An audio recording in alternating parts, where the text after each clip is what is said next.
My girlfriend filed a restraining order, claiming I was emotionally abusive for questioning her spending. I didn't fight it, just closed all the accounts and canceled the lease I was guaranteeing. Her lawyer called 72 hours later, pleading to negotiate. I'm 31, male, and was served a restraining order on a Thursday afternoon at my workplace. The front desk called me down, sounding uneasy. A process server handed me the documents with practiced indifference. My girlfriend, Lila, 28, of 3 years, had filed an emergency protective order, alleging emotional and financial abuse. Her proof?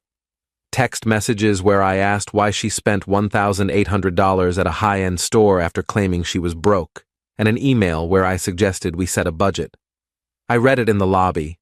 Her claim was that my text, "Hey, didn't you say you couldn't cover your car payment?" after spotting her with new designer boots, was controlling and emotionally manipulative. Her statement was wild.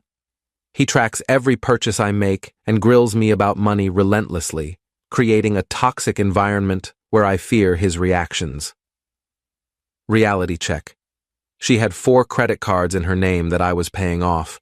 Her apartment lease listed me as guarantor because her credit was terrible. Her car insurance was under my policy. I'd been covering her temporary expenses for 2 years, but apparently asking one question about her spending was abuse. The order demanded I stay 100 yards away, with no direct or indirect contact, effective immediately. I didn't argue, call, or text. I went back to my office, opened my banking apps, and got to work. Within an hour, I'd canceled all 4 credit cards. They were in her name, but I was making the payments, perfectly legal to stop. I removed her as an authorized driver from my insurance, contacted her apartment complex to withdraw as lease guarantor, 30 days notice required, stopped the automatic transfers I'd set up for her expenses, changed my Netflix, Hulu, Amazon Prime, and Paramount Plus passwords, removed her phone from my family plan, effective next billing cycle. The apartment situation was notable. I wasn't a tenant, just the guarantor. The property manager, Carla, was surprisingly cooperative. If you're stepping down as guarantor, she'll need to qualify independently or find a new guarantor within 30 days. What if she can't? She'll need to move out or face eviction. Perfect. I documented everything, saving confirmations to my personal email. Then I returned to work. Had a client meeting at 3 p.m., crushed it. That evening my phone was silent, unnervingly silent. The restraining order worked both ways. She couldn't contact me either. Update 1. Saturday morning, 8 a.m., my phone rings. Unknown number. It's a lawyer, Daniel Kessler. Mr. Carter, I represent Miss Lila Monroe. There's been a misunderstanding with the protective order. What misunderstanding? The order was clear. No contact. Yes, well, my client has encountered issues. Several of her financial accounts have been closed. I stopped making voluntary payments on her credit cards. Yes, but she depended on those payments. Then she should have considered that before filing a restraining order claiming I was abusive for questioning those payments. Silence. Mr. Carter, surely we can find a solution. My client is open to amending the order to allow financial discussions. No need. I'm fully complying with the order. No contact means no contact, including no financial support. But the lease. I've given proper notice to withdraw as guarantor. That's with the property management, not her. This is retaliatory. This is compliance. She said my financial involvement was abusive. I'm removing myself from the abusive situation. Isn't that what she wanted? He mumbled about bad faith and financial abuse. Daniel, she filed a legal document calling me abusive. I'm honoring her wishes by staying away entirely. Enjoy your weekend, I hung up. 20 minutes later, texts poured in from her friends. I didn't read them, just screenshot them. Violating a restraining order cuts both ways. They were contacting me on her behalf. Update 2. Monday morning brought chaos. First, an email from Daniel, a formal letter demanding I resume financial support during this transition period. My reply was short, Per the restraining order, I cannot have any contact or relationship with Ms. Monroe.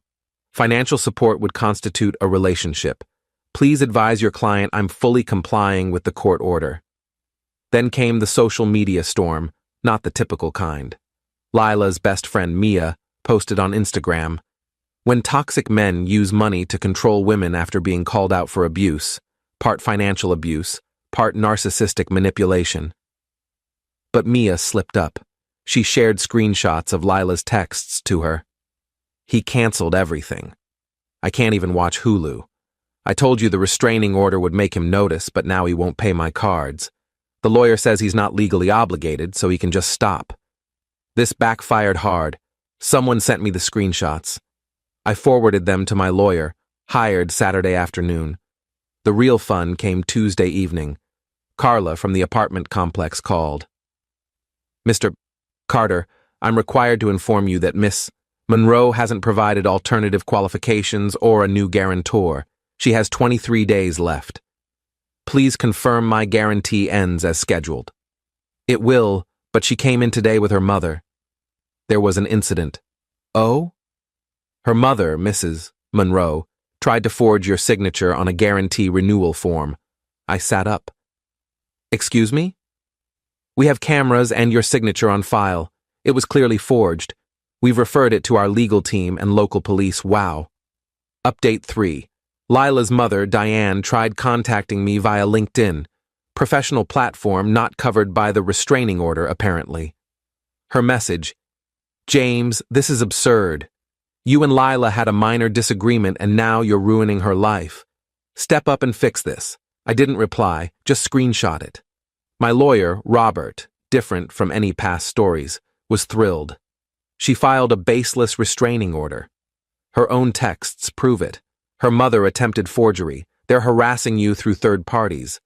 We could countersue. Let's hold off. I want to see where this goes. Wednesday brought more escalation. Lila's car was repossessed. Not my doing. She hadn't made a payment in 4 months. She'd been using my money for car payments on other purchases. Without my transfers, she couldn't even make a partial payment to halt the repossession. Mia posted about it. Now he's taking her car. This is abuse. A commenter pointed out, if he's taking her car, doesn't that mean he was paying for it? How is stopping payment on someone else's car abuse? Mia deleted the post.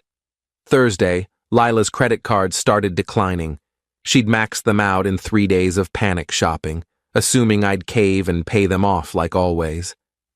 Daniel called again. "Mr. Carter, my client is willing to drop the restraining order." "I don't consent to that." "What?" "The order protects her, right?" "I don't want her to feel unsafe. It should stay in place." "But you could agree to mutual dissolution." "Nah, I'm good." I've adjusted to comply with the order. No need to change now. She'll be evicted.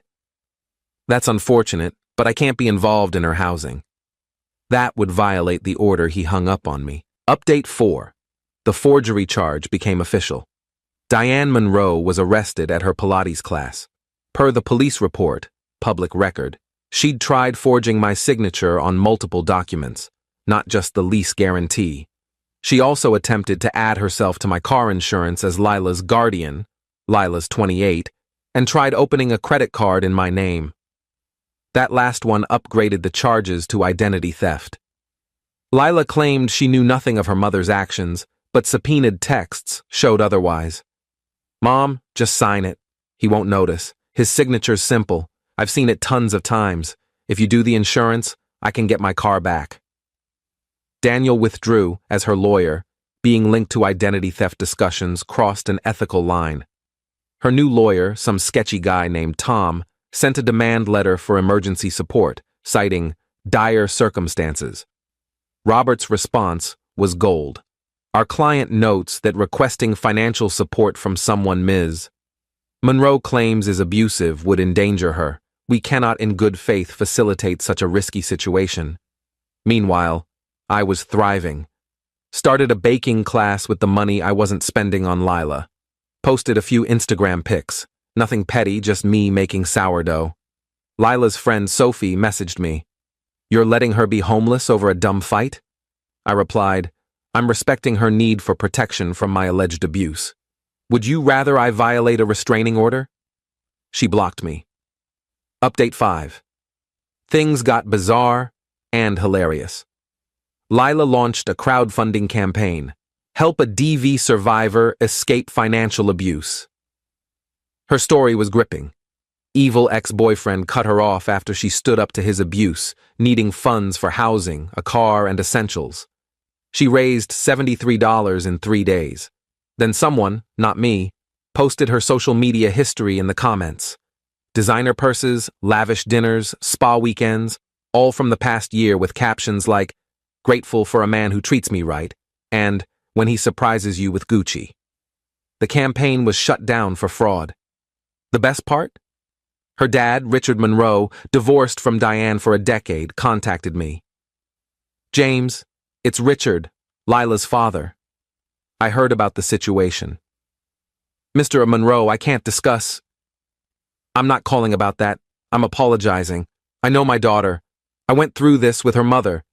The restraining order, false accusations, financial manipulation. It's like deja vu. Diane had pulled the same stunts during their divorce. False abuse claims, trying to get him arrested, forging his signature on loans. You're doing the right thing. Don't give in. They'll escalate until they see you won't budge, then move on to the next target." He was right about the escalation. Update 6. Eviction day was nearing. Lila was desperate and did something unexpected. She called my mother. My mom, Maria, is a gem but takes no nonsense. Per her, the conversation went, "Lila, Mrs. Carter, James won't talk to me because you have a restraining order against him. It was a misunderstanding. You filed legal documents saying my son's abusive. I didn't mean it. Then you lied under oath. I know. He was being controlling by paying all your bills?"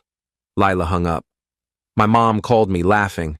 "That girl's something else. You dodged a missile, mijo." But Lila kept going. Day 24, she showed up at my office. Security stopped her at the entrance. I'd warned them about the restraining order. She caused a scene, sobbing about how I was ruining her life and just wanted to talk. Security called the police. She was arrested for violating her own restraining order. The irony, she spent a night in jail. Diane bailed her out and promptly held a press conference, seriously, outside the courthouse. 3 reporters showed up, likely expecting a slow news day. Diane ranted about financial abuse in relationships and men using money to control women. A reporter asked, "Ma'am, aren't you under indictment for identity theft and forgery?" "That's irrelevant. You allegedly forged this man's signature to steal money. How's that different from financial abuse? I was protecting my daughter by committing fraud." The press conference ended fast. The footage didn't air but was posted online, going mildly viral in legal circles as how not to handle PR during a criminal case. Carla called with an update. "Miss, Monroe was formally evicted this morning. She has 48 hours to vacate." Did she find new housing? She applied to several places. All rejected her after credit and background checks. The arrest didn't help. I felt a brief pang of sympathy, then recalled her restraining order accusations, and it faded. Final update. The conclusion was almost underwhelming. Lila moved in with Diane, who's out on bail, in a cramped 1-bedroom apartment in a rough neighborhood, a big step down from the upscale place I'd guaranteed. The restraining order remains active. Lila tried to have it dismissed, but the judge, noting her violation, kept it in place for both parties' protection. Tom, her new lawyer, made a final plea. "Mr. Carter, Miss Monroe will sign a document admitting the abuse claims were exaggerated if you provide 6 months of financial support for her rehabilitation." Rehabilitation from what? Financial adjustment distress. You made that up. She's suffering from consequences. This is cruel. This is accountability. He gave up. I ran into Mia at a grocery store. She tried to dodge into the produce aisle, but we locked eyes. "How's Lila?" I asked, genuinely curious. Mia looked uneasy. She's working retail, living with her mom. Good for her. She really cared about you. She got scared when you questioned her spending, scared enough to file false abuse claims? That was Diane's idea. She said it'd make you see how serious Lila was about needing space. Space for my questions, not my money. Mia cringed. Yeah, it sounds bad when you say it like that. How else would you say it? She had no answer. Later, I heard through mutual friends that Diane pleaded guilty to forgery, getting probation and community service. Lila's credit score tanked to 420. She's working at a retail store, living with Diane, and dating a new guy. She's already asking for financial help. The restraining order lasts another 9 months. Richard contacted me again. Heard you stood firm. Good job. She's already on to the next guy, Greg or something. Poor guy doesn't know what's coming. As for me, I took the $3,500 a month I was spending on Lila and boosted my retirement savings. Started a solid investment portfolio, took that baking class, bought a high-end coffee maker, still had cash left. The restraining order is my favorite ironic keepsake. She filed it to manipulate me into compliance, but it gave me the perfect reason to cut her off entirely. No guilt, no arguments, no slow fade. Just an instant, court-ordered break. Her own tactic became my liberation. To anyone in a similar spot, when someone reveals their true self, especially through legal documents, believe them. Don't try to shield them from consequences. Don't feel bad for protecting yourself. If someone threatens a restraining order to control you, call their bluff. Comply fully, completely, totally. They want distance? Give them the whole galaxy. Sometimes the best way to counter manipulation isn't fighting. It's enthusiastic compliance that exposes their real motives. Lila wanted me gone, but my money to stay. The restraining order made that legally impossible. She outplayed herself with paperwork. Cool, cool. P.S. To the 3 people who messaged saying I was abusive for cutting her off, she filed legal documents claiming my financial support was abuse. I agreed and stopped it. If that's abuse, I'm confused about what she wanted.